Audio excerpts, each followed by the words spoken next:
Throughout history, there have been moments when the seemingly impossible was achieved.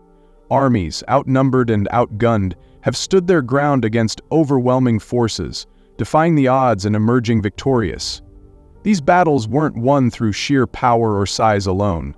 Instead, they were won through ingenuity, clever tactics, and an understanding of the battlefield that allowed the smaller force to turn the tide in their favor. The history of warfare is filled with stories of underdog victories where brilliant strategies defeated armies twice the size of their own.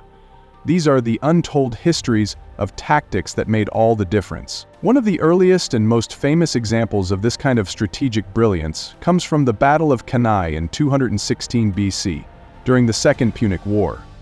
The mighty Roman Republic, which at the time commanded one of the largest and most powerful armies in the world, faced off against the forces of Hannibal Barca, the brilliant Carthaginian general. Hannibal's army was severely outnumbered, yet he managed to crush the Romans in one of the most devastating defeats in military history. What made Hannibal's victory so remarkable wasn't just his leadership, but his ability to outthink his opponents.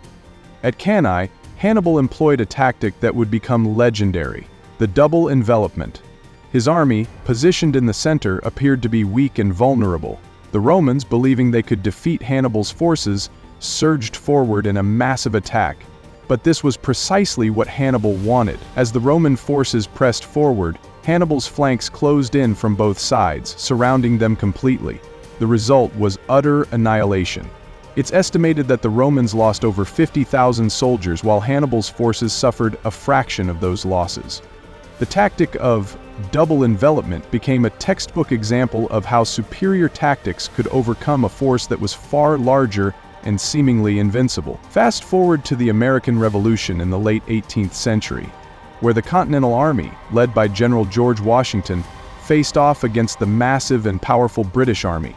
While the Continental Army was smaller, less equipped, and largely inexperienced compared to the British forces, it was their use of unconventional tactics that allowed them to secure victory. One key tactic that helped the Americans defeat the British was their use of guerrilla warfare. In battles such as the Battle of Saratoga in 1777, General Benedict Arnold and General Horatio Gates used hit-and-run tactics to wear down the British forces.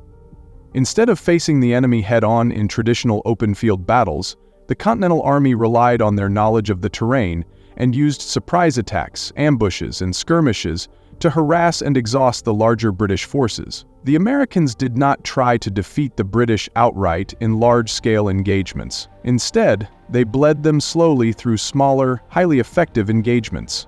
This eventually led to Saratoga, where the American victory convinced France to join the war on the American side, ultimately ensuring the success of the Revolution. The Battle of Agincourt in 1415 during the Hundred Years' War is another stunning example of how a smaller force can defeat a far larger one through superior tactics.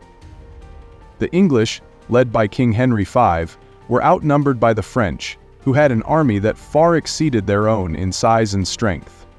Yet, Henry's forces achieved one of the most remarkable victories in military history. The key to their success lay in their use of longbowmen.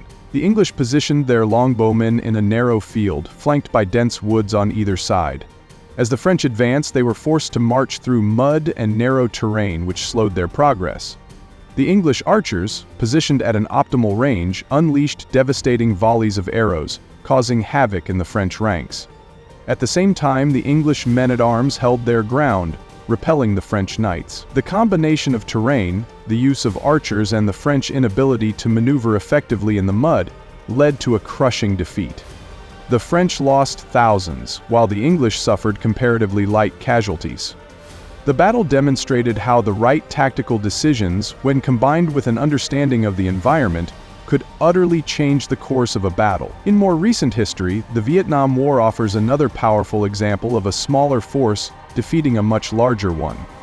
The Viet Cong and North Vietnamese army used guerrilla tactics and a deep understanding of their environment to fight against the United States and South Vietnamese forces, who were far superior in terms of numbers, equipment, and resources. The Tet Offensive in 1968, while not a military victory for the North Vietnamese, was a strategic one that showcased their ability to outmaneuver and surprise their much larger opponents.